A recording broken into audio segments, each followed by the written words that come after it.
Okay, let's go ahead and get started. Thank you all for joining us for Demystifying Judicial Courtships. I'm very excited to introduce our esteemed panelists today. I'm Erinn Martin, and I currently serve as Policy Counsel at the Lawyers Committee. I'll be moderating today's discussion.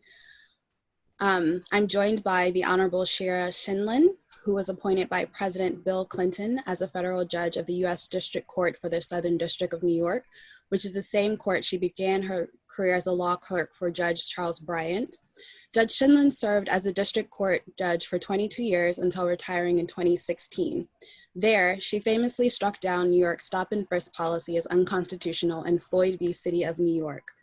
Judge Scheindlin also served in the mid-1970s as Chief Administrative United States Attorney and Deputy Chief of the Economic Crimes Unit in the U.S. Attorney's Office for the Eastern District of New York. She left to become the General Counsel of the Department of Investigations of the City of New York.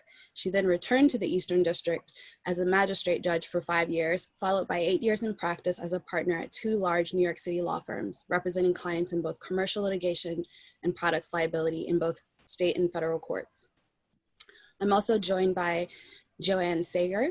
She's currently a senior associate at Hogan Lovells. Prior to that, Joanne served as a law clerk for Justice Stephen Breyer of the United States Supreme Court, Justice Brett Kavanaugh of the United States Supreme Court, who was then a judge of the United States Court of Appeals for the District of Columbia Circuit, and Judge Ketanji Brown Jackson of the United States District Court for the District of Columbia. Prior to her clerkship with Justice Breyer, Joanne was a Bristow Fellow in the Office of the Solicitor General at the Department of Justice. And prior to her clerkship with then Judge Kavanaugh, Joanne was an attorney advisor in the Office for Civil Rights at the Department of Health and Human Services, where she provided legal counsel to the agency as it navigated a complex rulemaking. Joanne attended Harvard Law School, where she graduated cum laude. Lastly, I'm joined by Damian Williams, who's currently the chief of the Securities and Commodities Fraud Task Force at the United States Attorney's Office for the Southern District of New York. Prior to assuming that position, Mr. Williams investigated and prosecuted a wide array of significant securities fraud and public corruption offenses and tried over a dozen cases to verdict. Mr. Williams holds degrees from Harvard University, Cambridge University, and Yale Law School. He served as a law clerk to Justice John Paul Stevens at the United States Supreme Court and Judge Merrick Garland at the United States Court of Appeals for the DC Circuit. Thank you all for joining us. I want to flag that we do have closed captioning available. If you look at the bottom of your screen, there's an option to turn that on. So you'll be able to see that. I also want to flag there's a Q&A at the bottom of your screen as well. We will offer questions. We'll offer a question and answer period at the end of the program. So please submit your written questions there. So I'm going to get started. It's often said that during the course of a one-year clerkship, an attorney gains 2 or more years of practice experience. What makes a clerkship such a valuable learning experience for a young attorney starting out their career? Joanne? Sure, yeah, I would just say that you get exposed to a lot of different types of cases in a very short amount of time, and that can be very valuable, particularly if you're coming out of law school and you're not exactly sure what type of litigation you would like to do, but you know you would like to do litigation. Clerking provides an opportunity to see a lot of different cases, interact with a lot of different lawyers, understand what types of style and what types of litigation practice you'd like to be engaged in later. So I think it's just the exposure of it is incredible. Damian, what are your thoughts? Yeah, I mean, I would echo what Joanne just said. I would add that, one of the most valuable components of the experience is, getting exposure to the writing process, the deep editing, the drafting. I mean, there's really law is a craft, and I think writing is an essential component of the craft. And I felt that I felt like when I left law school, I knew how to write, but I knew how to write a certain way. And clerking really pushed my writing skills to another level and my editing skills to another level. To this day, I can better spot an italicized comma, right? Because you're gonna, at the end of the drafting process, you're looking for everything, right?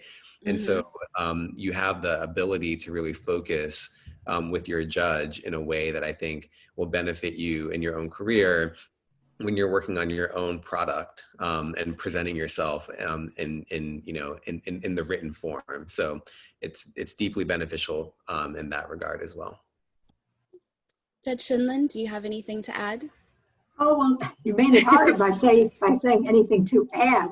I would echo instead of add a lot of what I heard. I certainly agree with Ms. Sagar that the breadth of the subjects that you are exposed to while clerking are truly unique. Once you get into practice, you quickly are forced into narrow specialties these days. But when you clerk in the federal courts, I'll start with the federal courts, you're exposed to all issues, criminal issues, civil issues. On the civil side, the range is enormous. It can be intellectual property, it can be mass tort, it can be securities law, it can be any one of many, many topics. And certainly the exposure to criminal work and civil work is unusual for a young attorney to have. Also, you have the opportunity to go to court. You can go with your judge to the courtroom and watch both trial proceedings or appellate proceedings or both, depending on your clerkship and what happens during that year. So you have tremendous ability to watch accomplished lawyers in the courtroom and to work with hopefully somebody who's a very accomplished lawyer / judge to do that work that Mr. Williams was referring to. The improvement in your writing that you will experience in 1 year is invaluable.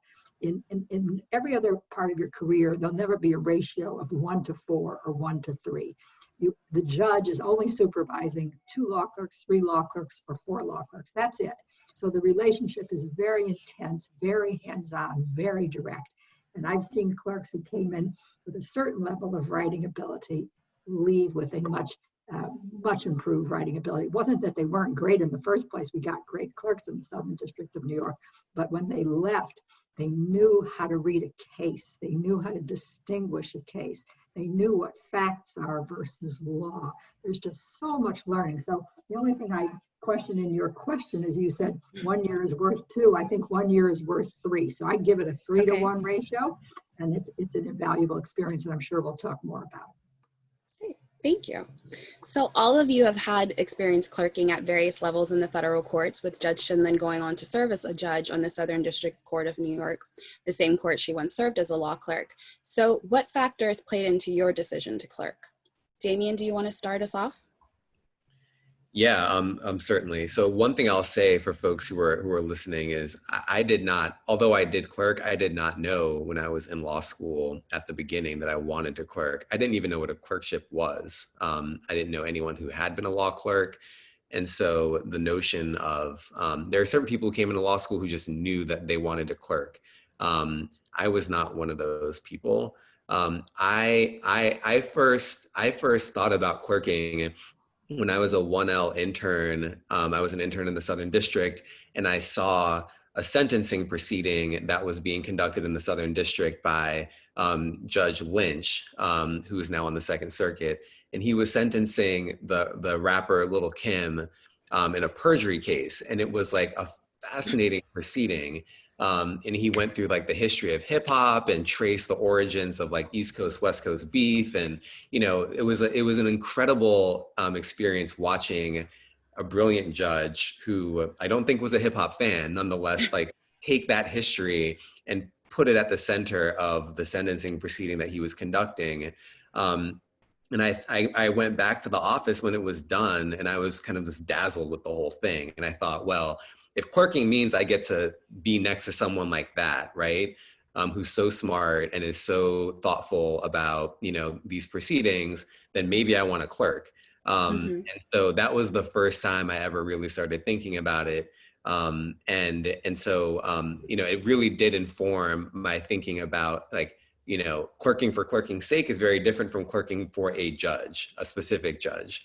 And so I wanted to clerk for a judge who I could, you know, I could say, wow, like, you know, this person is a part of my life. This is a mentor. This person is invested in me, more so than I really want to say that I had a prestigious clerkship on a prestigious court. So that really influenced my decision about going into the whole process in the first place. That's a really good point. Joanne, what are your thoughts?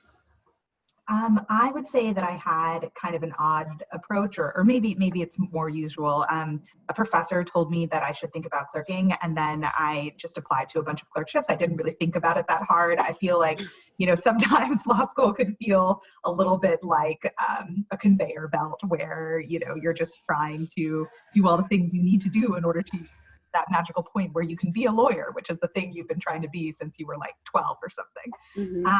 And I'm a little ashamed to say actually that I didn't think about it that hard. I just thought, oh well, this is a thing that somebody told me I should do if I want to be a good lawyer, so I'm going to do it because it's going to make me a good lawyer. And happily it did, I think, make me a good lawyer.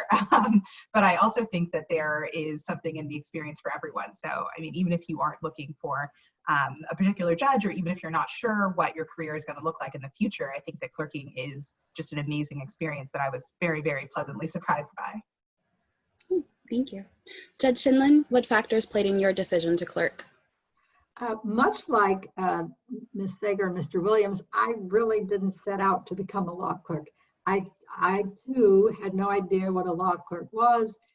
I didn't go to law school thinking I would become a law clerk. I didn't see it as a career path. So it was recommended to me. I surprised myself. I did well in law school. I didn't anticipate that either. But then I did well. And so one of my early mentors said, you really ought to think about clerking.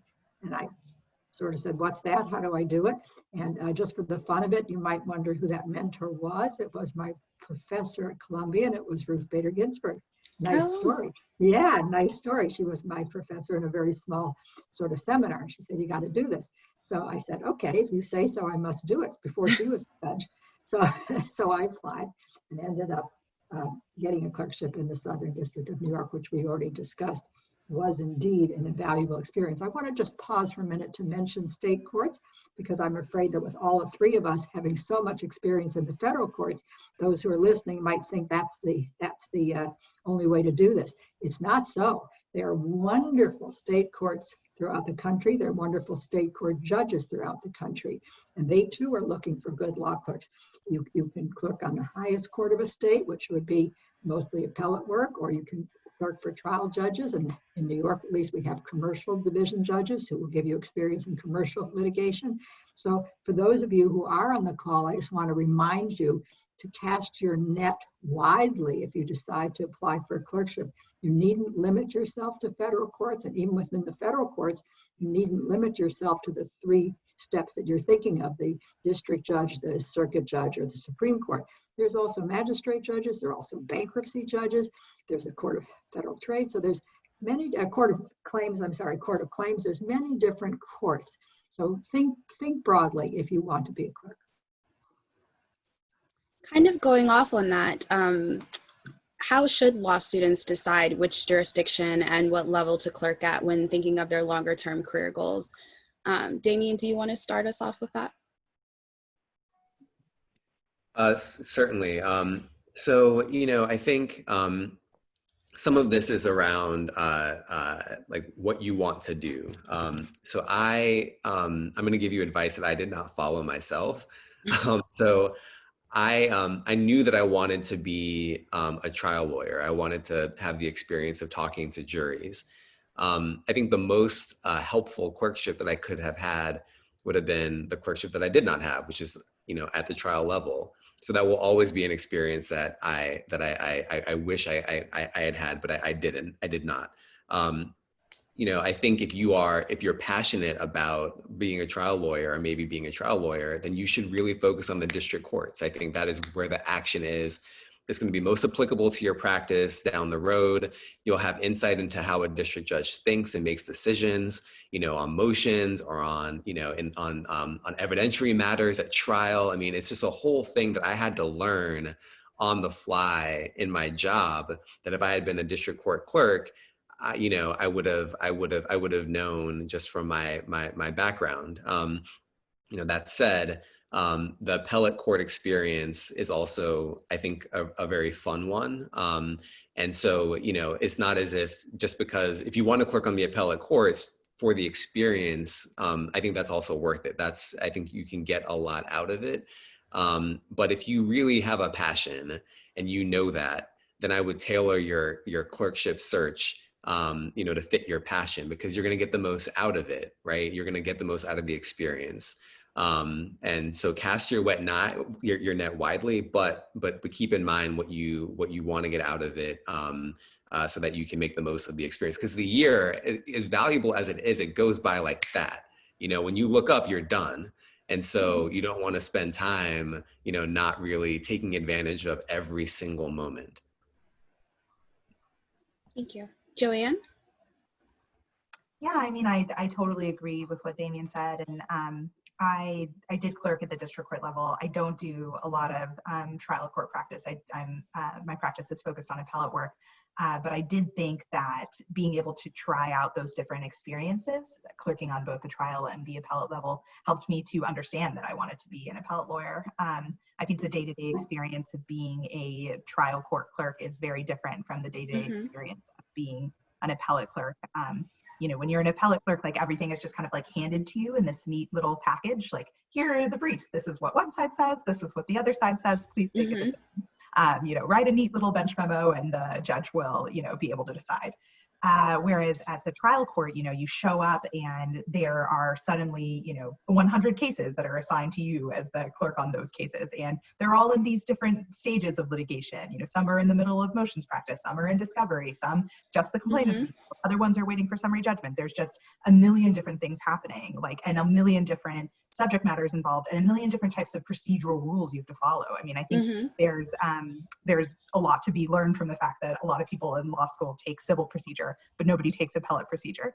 Appellate procedure is much more straightforward and simple than the civil procedure rules that are going to apply when you're, before a district court. The same with criminal procedure. Everybody takes sometimes multiple classes on Fourth Amendment versus bail to jail, and all of those different things are moving at the same time in the trial court. And it's very much like drinking from a fire hose. So, I think that the experiences can be very, very different, and, you can get very, very different things out of them, even if you don't end up practicing in the area that you ended up clerking in. So I don't really practice before the trial courts, but I think that experience was invaluable, just learning how to manage different things coming at me.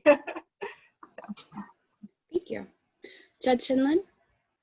So I've written on this subject before, and I'm happy to have the opportunity to talk about it live.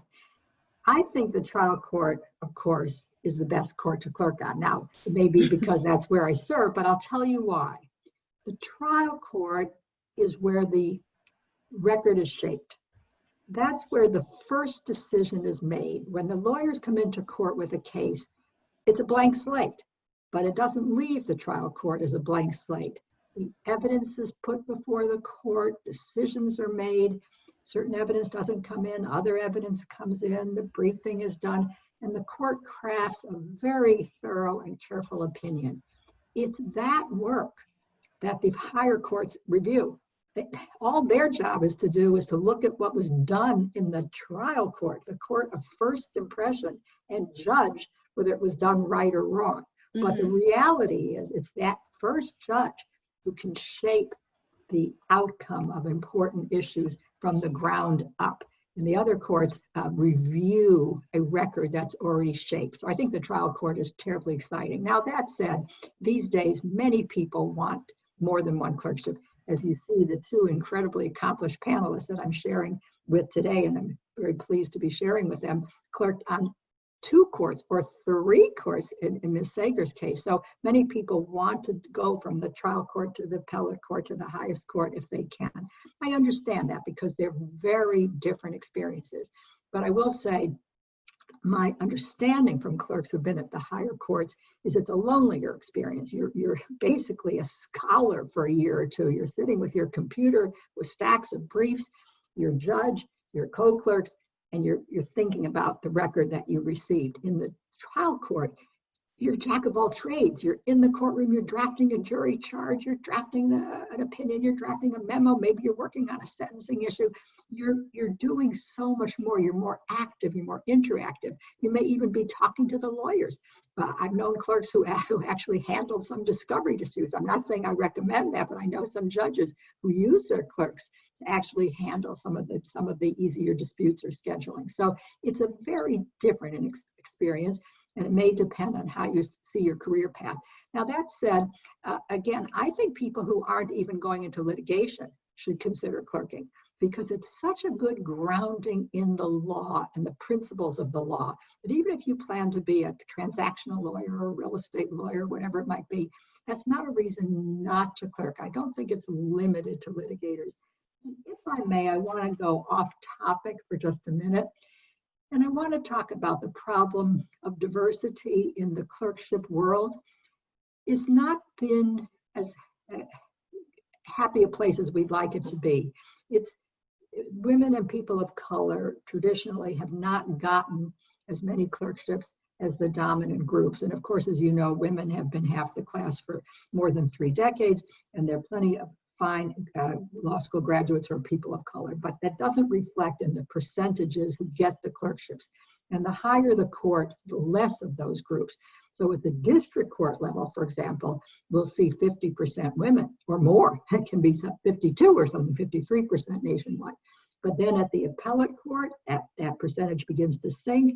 And at the Supreme Court, it's the lowest of all. So in this past term, only, and this isn't clerkships now, this was appearances.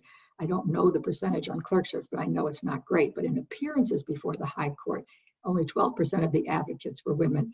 And because the Supreme Court advocates tend to come from Supreme Court clerks who then go to the Solicitor General's office, the problem starts with the clerkship. The clerkship is a ticket. It's a ticket to the rest of your career.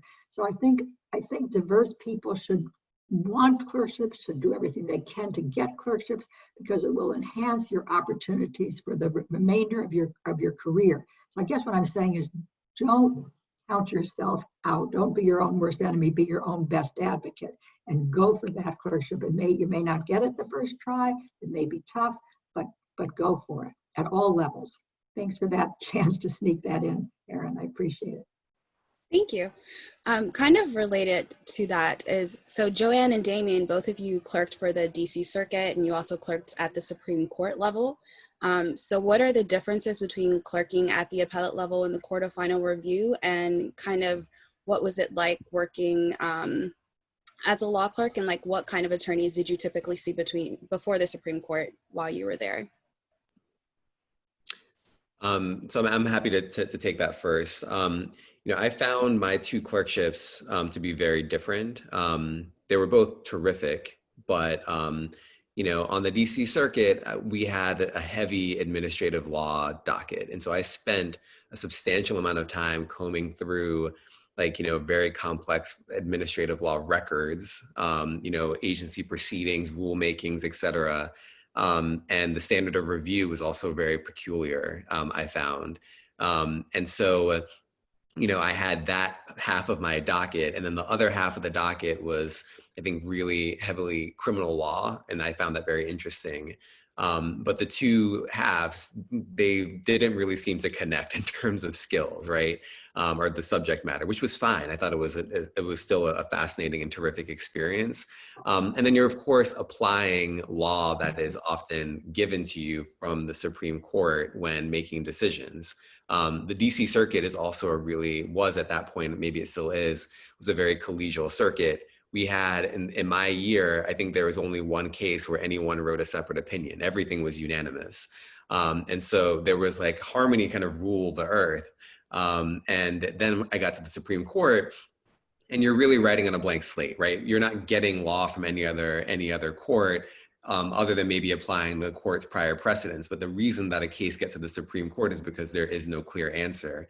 And so I found myself going from the DC Circuit, where I was on Westlaw all the time, reviewing cases and trying to finding the answer in the cases.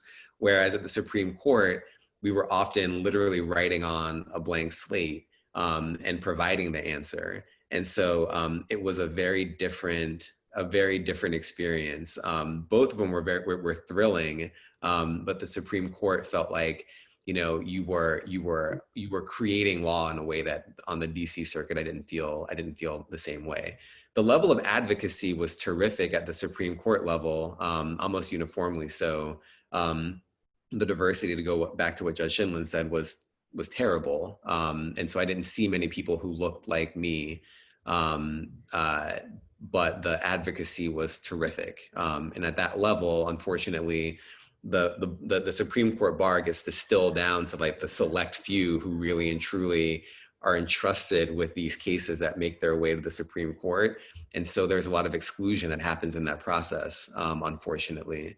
On the DC circuit, it was a mix of advocacy levels. Some cases were incredibly well represented. The briefs were terrific, but I often found myself in other cases going back to the briefs, and you could really never trust what was said, right? If someone made an assertion and cited a case, I had to go back to that case. I had to read it. I had to scrub it and make sure that what I was giving to the judge was in fact the truth.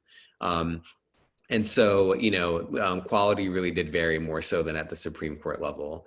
And then overall, I think both experiences, to go back to diversity for one moment, I was frustrated in both my jobs. The clerks screened applications for the judge and then the justice.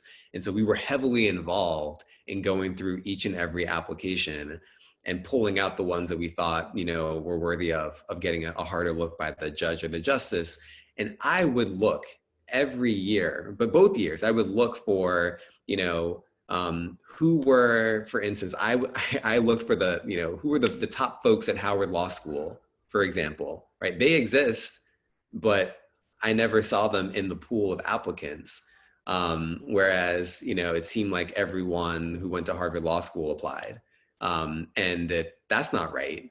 But that was the case. And so I would encourage people to not self-select out of the process, and you never know how the outcome is going to play out, and what you may be passing up by not applying. So that's my brief pitch, and thanks for letting me make it. Thank you. Joanne, what are your thoughts on that? On the diversity question or on the differences question? The diversity and also the differences. Okay. So I think that Damian did a great job of explaining the differences between the DC Circuit and the Supreme Court. I think the only other thing that I would add to that is that there was a substantial component of clerk interaction in the Supreme Court clerkship that was maybe a little different from the DC Circuit clerkship. A lot of the Supreme Court practice is consensus building among different people, trying to get as many people onto one opinion as you can and trying to build coalitions, and that sort of in-depth discussion and lobbying and sort of, like massaging your, justice's position so that it sounds like it's really the position of this other person's justice is something that was kind of unique to that experience. I feel like I learned a lot about oral advocacy and consensus building from that clerkship in a way that maybe was less necessary in the DC Circuit, where everything was really, or where many things felt like they were completely controlled by precedent and there was no need really to try and convince someone of your position. So I think that was one difference that I'd like to highlight. And then on the diversity point, obviously everything that Judge said and Damian said, I totally agree with. I think the other thing that I would add to that is, if you're thinking about applying to clerkships, it's nice, to have something in common with your judge, but you don't need to have something in common with your judge. What you have in common will be your mentorship relationship that you'll develop together over the year. So I clerked for one judge who I think had a lot in common with me, who was also a woman of color, who had also gone to Harvard Law School, who was also from the South. And she and I really clicked on those levels. We were very, very similar, my district court judge and I. But I also had, judges that I maybe had less in common with. My DC Circuit judge, I think, was very different from me. We came from very different backgrounds, most salient of which he's conservative and I'm not. And I learned so much from him. So I think I would just really encourage people, even if you think you don't have something in common with a judge, that doesn't mean that they can't be a good mentor and a good teacher and, help you in your career. So, don't necessarily try to look for yourself in judges, because unfortunately, judges have a diversity problem too, and you might not always see yourself. But, what you will be able to find is a good mentor and a good platform for furthering your career. So I'd encourage you to do it even with that. That's an excellent point. Could I, yeah, I happened to check the chat questions and I saw one I'd like to answer. Is this an okay time just for this particular question? Oh, sure. Okay, so one question asked whether people should just think of clerking directly from school or whether they should be thinking about it years out of school. And I just wanted to hop right in here to say it's quite common now, and it was toward the end of my time on the court, that most of the applicants, in fact, had been out of school at least 2 years, if not 3 years. So the notion of a sort of mid-junior career, that is anywhere from 2 years to 5 years out, is not too late to consider clerking. In fact, I think it enhances your chance because the judges these days really don't have a lot of time to train people straight out of school who've never seen a motion paper. They want people with some real life experience who've been at a good firm or good public entity, like, district attorney's office or a corporation counsel or a civil rights organization for that matter, but somebody who's had good training. So the answer, I just wanted to break in quickly to say, go for it. You're not late if you do it at the second, third, fourth, even fifth year level. Yeah, that's a great point. I actually know someone who got her first clerkship 8 years out. So it's also like, it can be a career pivot for some people as well, who are transitioning from doing policy work, who want to go into doing litigation. So it's never too late to clerk. So Joanne and Damian, what was the process like of applying for a Supreme Court clerkship? How did you decide which justices to apply for? I know, Damian, you mentioned earlier that the judge was very important to you, whereas Joanne mentioned that she applied to kind of a wider number of judges. So how did you all approach that process? We can start with Joanne. Sure. I think that the Supreme Court application process can be a little weird. You basically send an application package traditionally to all of the judges. It's, like your resume and, your law school grades and a package of recommendations. And then you just kind of like pray and hope. And I think that, I'm sure that it was helpful to me that my district court judge had clerked for Justice Breyer in gaining my clerkship with Justice Breyer, because I think that the justices, just like all other judges, enjoy having a trusted recommender, someone that they know and respect and whose opinion they value.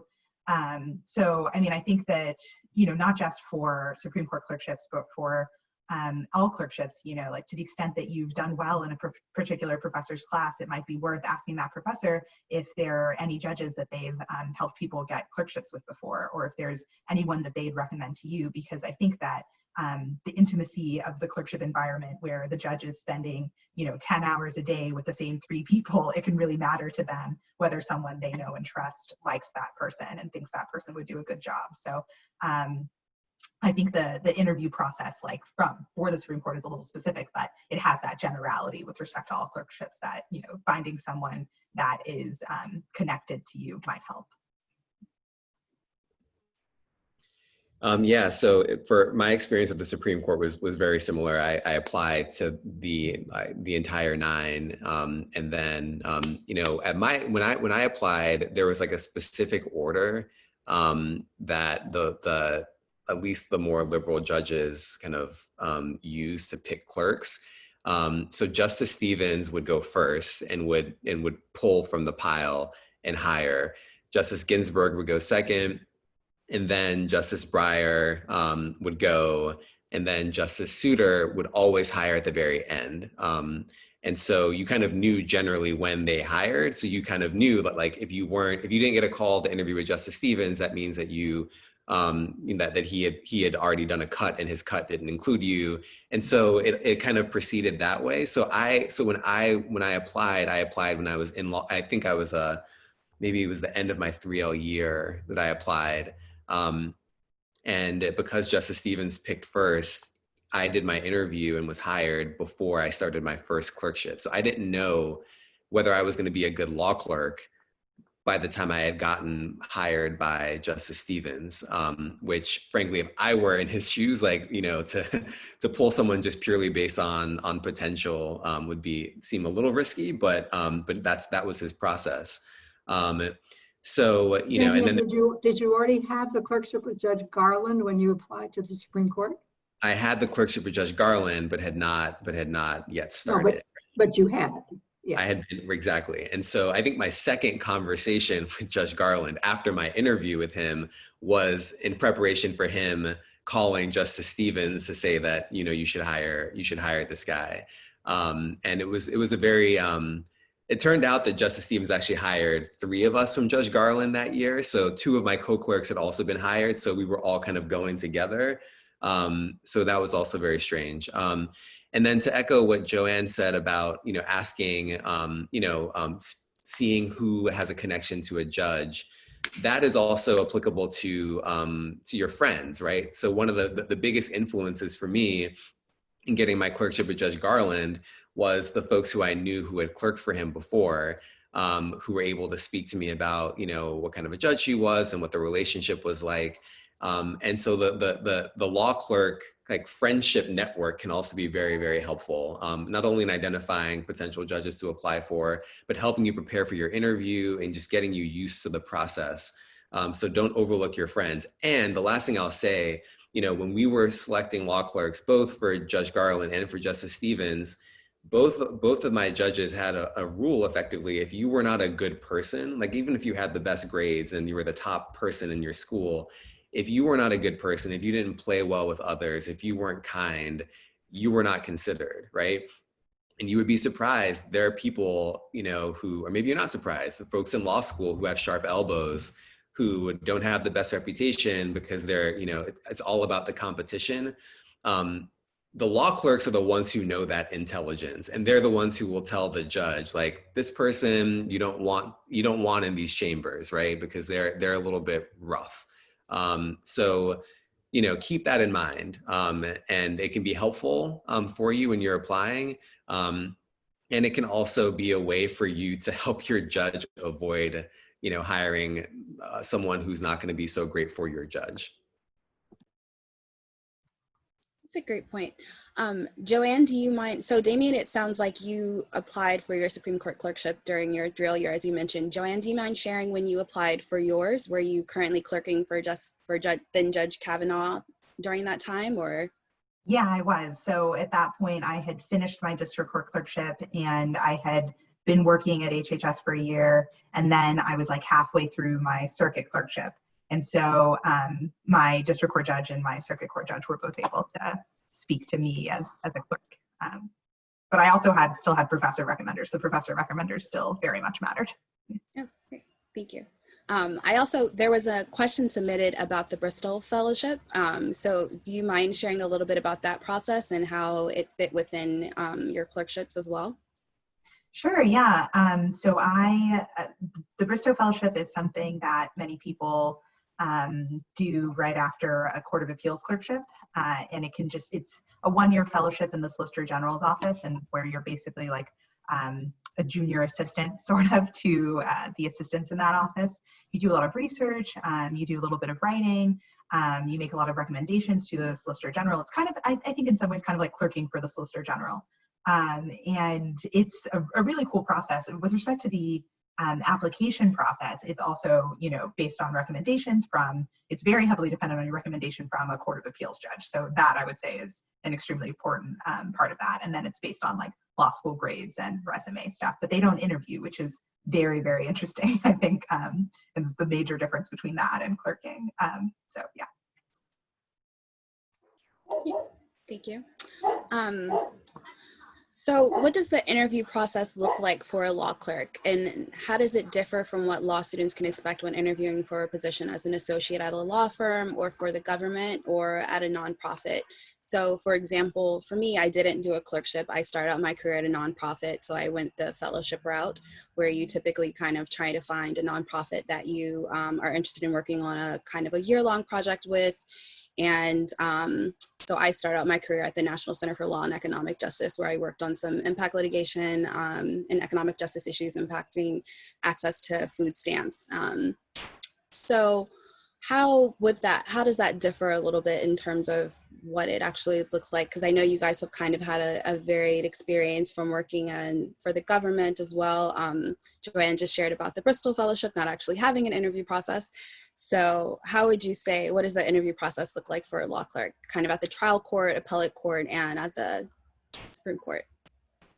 So would you like me to start? Sure, yes. Okay, so obviously I'm going to talk about my experience in hiring law clerks, not going back decades when I became a law clerk. I'm going to skip over that.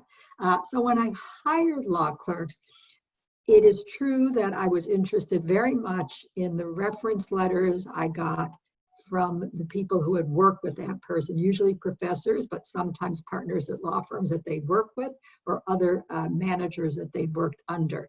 And you can tell when those law professor letters are just rote, that they're not really very personal. And then sometimes they're very personal. And sometimes those professors actually will pick up a phone and they'll call the judge that they know. And so if you can get your professor to call and mean it, that's even better than a letter on a piece of paper. So the references meant a lot to me. And on the resume, they would also give me phone numbers and say, you know, you can reach out to these people. And I often did personally pick up the phone and call when it came down to my final decision. Maybe I had 10 and I wanted to hire 2, and I would make some phone calls.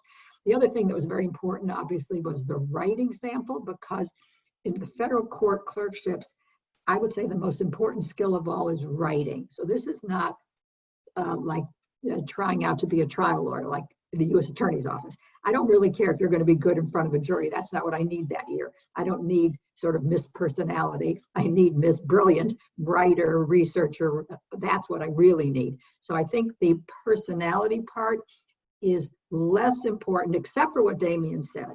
I don't want somebody who can't get along with the other clerks and can't get along with me, because it's like living in a family. It's so small, 3 or 4 clerks, a judge, you become a family for a year. And so, you know, if there's that unhappy younger brother or older brother or older sister, whatever it is, it can wreak havoc in the whole chamber. So in that sense, personality matters, but not in the sense of I'm going to be a great trial lawyer. I don't need that year. So writing skills were for me number one. So therefore, what am I reading of your writing? So you're submitting writing samples, and it's really easy to submit, you know, a final brief that was probably edited by everybody else, or a law review article that was probably edited by everybody else in the law review. That's really not what I wanted to see. I always stress, send me something that nobody else edited, and I trust your honesty in doing that. I have to tell you one anecdote. I recently got an email that described in this pandemic era that we're in right now, a judge who required that at a certain hour on a certain day, everybody she was considering would go on a call, get a packet of information, and have 90 minutes to write a memo and submit it remotely, you know, through this video. And I thought that was the strangest thing I ever heard. She was like testing the ability to write fast and clearly in a 90-minute session on Zoom. So that was interesting, but I never did that. I didn't test anybody. I didn't have somebody try to write something in a 90-minute period, but I'm sure there are judges who've done that. But I did rely on the writing I received. And again, I often read it myself. Not everybody samples, of course. We got hundreds of applications, but when it was a small group. So that's the references, that's the writing. Now we get to the interview. I would, of course, not hire a law clerk that I didn't meet. So I would have a good hour, full hour interview, personally, one-on-one. And I would try to see if there was going to be a good rapport, if that person answered my questions or danced around and didn't answer my questions, how they answered my questions, how their thought process worked. I would say, you know, if you're presented with this set of facts, and how would you go about beginning to draft an opinion? And people would answer. And then I would talk about some personal issues because I wanted to know about the whole person. And then that applicant would meet with my other law clerks, which has really been mentioned here. And they would spend another hour. So the applicant would meet with 3 law clerks, and then we would all huddle and I say, what did you think? What did you think? And I would take very seriously what my law clerks thought of that person. So I'm sure I've spoken a little bit too long, but I wanted to stress references, writing, and the interview. Those are the 3 key things for me. Thank you. Joanne, do you want to share what the interview process was like for you at the District Court, Court of Appeals, and Supreme Court level? I know you and Damian kind of shared a little bit about the Supreme Court already, so it'd be helpful to hear about the District Court process for you. Yeah, I mean, I think that something that might be unexpected for some people is that it can be a little bit more substantive for some judges than you would expect. Some judges will ask you to discuss the law and think about, be able to discuss a complex issue. It may be something that you're very familiar with. For example, they may ask you to talk about your student note that you may have written, or they might ask you to talk about an interesting legal issue that you learned about in a class. But sometimes they just want to see what it's like talking to you about the law. And in that sense, I think it's a little bit different than an interview process you might have if you were interviewing at a law firm or for a government position. They might be less likely to ask you questions where you're going to substantively discuss the law. So I'd say that that's something that's a little different. Another thing I think is that you end up having to be very, very prepared. So if you do get an interview with a judge, I would recommend learning about them, learn about their background, learn about their opinions, learn about their writing style, think about how it is they write, and think about what types of issues come before them often, think about how they analyze those issues, because all of those things could come up in your interview. I definitely had interviews where somebody asked me, please tell me about one of my decisions with which you disagreed. And that is a very common decision, a common question in Court of Appeals interviews, I believe. And that can be really hard because I think what judges are trying to get at when they ask you that type of question are, can you respectfully disagree with someone about the law? And that it can be a skill that you may not have learned how to do in law school. So that's something I'd recommend practicing for yourself in order to be prepared. It's an excellent point. Damian? Yeah, so I think most of the ground has been covered here. One other thing I'll highlight, you should be prepared to give an answer on the spot. So this is not necessarily an issue for all judges, but when I interviewed on the DC circuit, it was in the era where there was like a plan in place, and it's structured when people interviewed and at what times, and when judges can make offers, and it was kind of organized chaos. And so I think my interview with Judge Garland was at maybe 6 in the morning or something, just something really absurd. And it was expected that you would have to give an answer, on the spot. He only had so many. He only had so many spots to give, right? And he was going to make a decision that day. So if you're on the fence about clerking for a judge, you need to be ready to make a call, yes or no, depending on what happens that day. You may get an offer on the spot if it goes really well. And if you say, oh my goodness, I wasn't expecting to get an offer, can I get back to you in a couple of weeks? That may not go well. So that's a real peculiarity. And I just emphasize what Joanne said, being prepared to talk about substance. For both of my judges, my clerkships were, I don't want to call them oral clerkships because there was a lot of research and writing that went on, but neither judge asked for a bench memo ever. And so in order to really interact with them on the law, it was all oral. There was a lot of briefing that was going on, a lot of discussion. And then if you had to write a memo to supplement what you said, you had to do that. But the conversation was important. And so being able to articulate yourself well and to be able to discuss the law in depth orally was hugely important for them. So being ready to do that and engage and get into the nitty-gritty, that was critical for both of my judges. And so you should be prepared for that. Whereas in a law firm interview, they're not going to cover any of that. So really you have to be prepared and do your homework. And the last thing I'll say, I remember the day that I interviewed with Justice Stevens, there was someone interviewing with Justice Scalia, and she had a box of flashcards with cases and topics, and she was drilling and drilling and drilling because Justice Scalia had a very particular interview process. And so you have to know who you're interviewing with to be prepared for what's going to come, because you don't want to be caught off guard.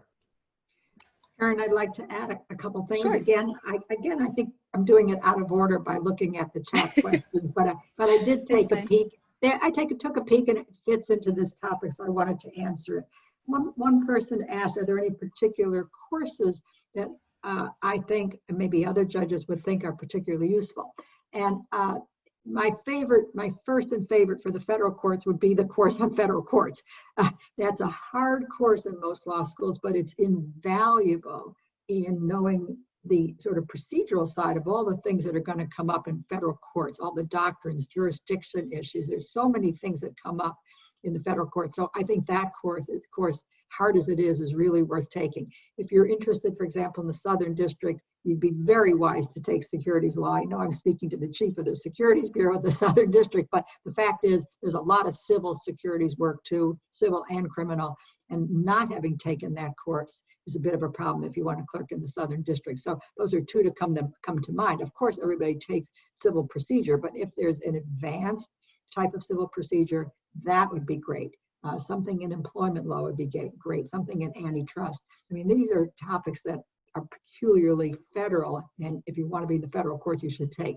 Again, I don't want to overlook state courts. I raised it earlier in this conversation, so I think they too would say having a good grounding in civil procedure and a basic sense of criminal law would be helpful. Another question I found really important here is somebody wrote in that I think they're going to be a graduate from Howard University and called it a lesser known school. And I agree, it's not one of the typical schools that the judges or justices are going to hire from. They will favor, you know, Harvard and Yale and Columbia. We all know Stanford, there's a Chicago, there's a few schools, NYU, that are always favored, 5 or 6 top schools. But that doesn't mean, as I said earlier, that you should write yourself off. Some judges want to look very hard outside the box, and they will be happy to take somebody from Howard if that person has been a star there, has a good academic record, has top references, maybe somebody can make a phone call.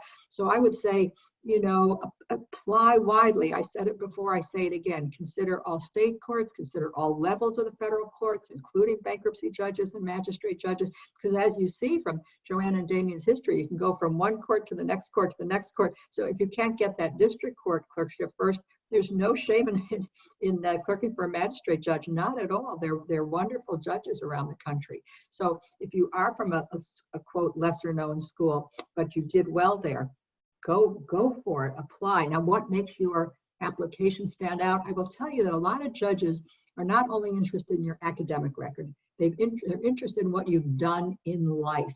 They want to know what entities you volunteered for, what jobs you've held in the summer, maybe what you did in gap years. You know, did you go off to, who knows, Micronesia and help people start up businesses? You know, there are so many interesting things that people have done. And it always caught my eye when I read resumes. What have they done besides go to school? So I think all the experiences that you build into your life can help you sort of shine in the resume process. That's a great point. I think it's something that people also don't consider is that you do, for a lot of law clerks, some will just start out as magistrate clerks and then go work their way up through the court system as well too. So that's also very common in a career path. So do you all have, I know you kind of added a couple of tips in when you were just talking about the interview and application process, but do you have any additional tips on how law students can make their application stand out?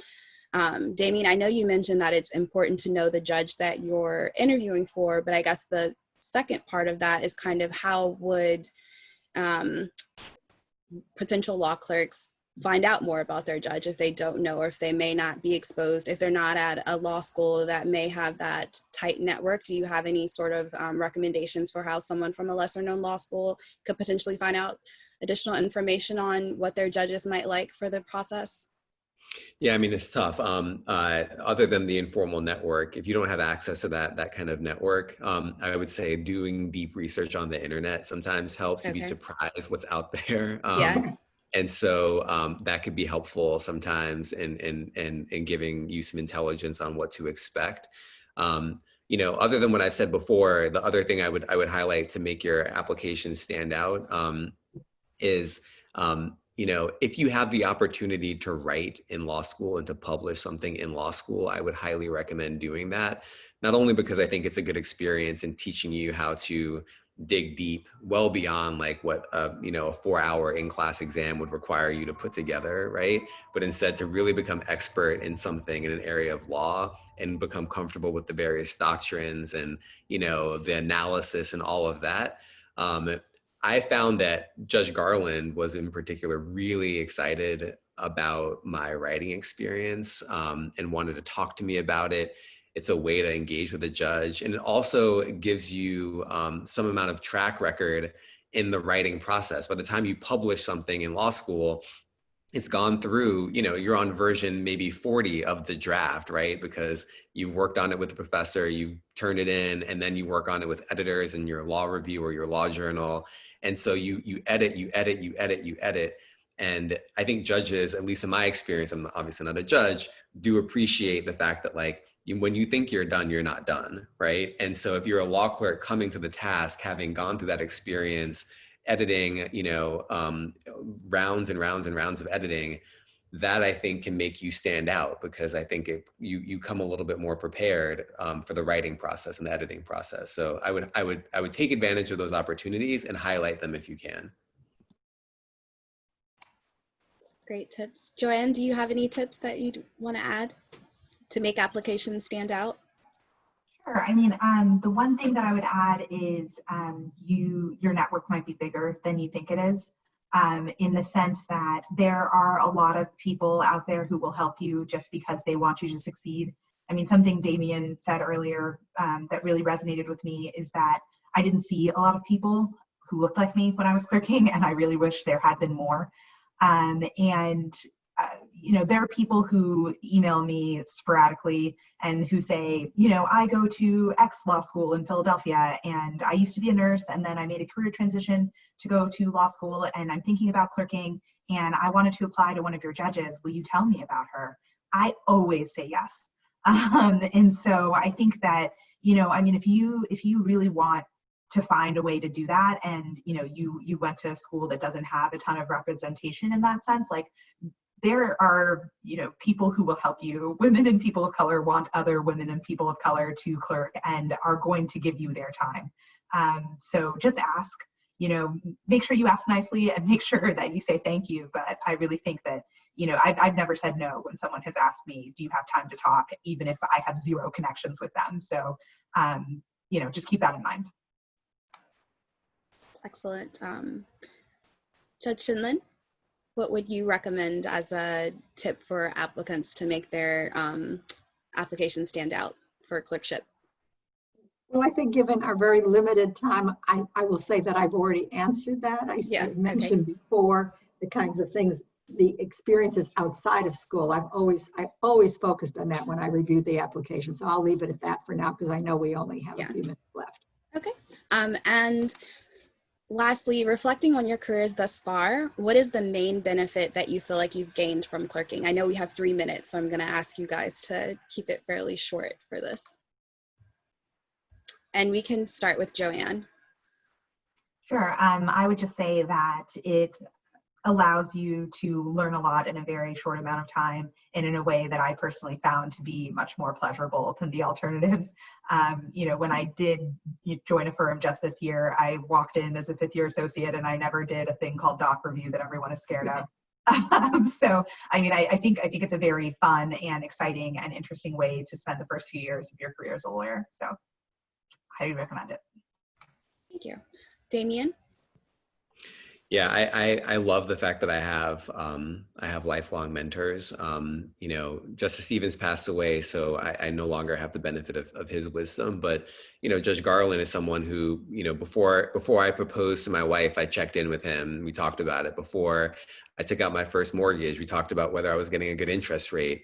He has advice on my career and what I should do next. And so having that kind of relationship with someone who cares about you and knows you, and has obviously a ton of insight into the legal world, I think it can be really, really helpful. So that's, in addition to all the skills that you get, the relationship to me is the most valuable.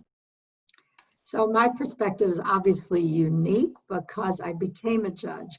And what I found was, if you look at all the judges in the federal court, a huge percentage clerked and a huge percentage were federal prosecutors. So there is a career path to the judiciary. And step one, at least on the federal side, is a clerkship. So for those of you who might want to go to the state court bench, the federal bench, there's nothing like a clerkship as a qualification for later becoming a judge. I also, of course, want to reiterate what Damian said. There's nothing like going third on a question because all the good things have been said. But I also would have stressed mentor. I did clerk, as you heard, the very beginning of this webinar for Charles Bryant, who later became the Chief Judge in the Southern District and was a very special man. I learned so much from Judge Bryant, but he remained a mentor to me throughout my career. He told me I should to go to the U.S. Attorney's Office. He told me I should be a magistrate judge. He told me I could get that district court judgeship. He helped me continually, but there were two sayings he had. He was a man who loved to have sayings. He was a, shall we say, a mildly conservative Republican, and I was obviously the opposite. And I remember once saying to him, "Why did you hire me? You knew what I was and all that." And he said, "You know, because some politics is better than no politics at all." And I'll never forget that comment. He basically was saying, I want an active person, a person who cares about issues. It was so touching. And the second saying he always said that has stuck with me to this day is the first rule of politics is be there. And I've taken that to heart in my legal career. I go to Bar Association events, I go to committee events. Every time I'm asked to serve on a committee, I say yes. When Erinn called and said, "Would you do the webinar?" I said, of course. I learned from him that you have to be there. If you don't come out and be there, things aren't going to happen for you. So for those of you still in law school, get involved in your committees, get involved in ACS or whatever chapters are at your school. Do the things that will make the relationships that will work for you for the rest of your career. So that's what I learned from my judge. That's what I learned from my clerkship. And it certainly did a lot for my career. Thank you so much. And thank you, Damian and Joanne and Judge Scheindlin, for joining us today. It was a very engaging discussion, and I hope it was very informative to all of our participants. This recording will be available on the Lawyers Committee's website as well. And thank you again for joining us. Thank you.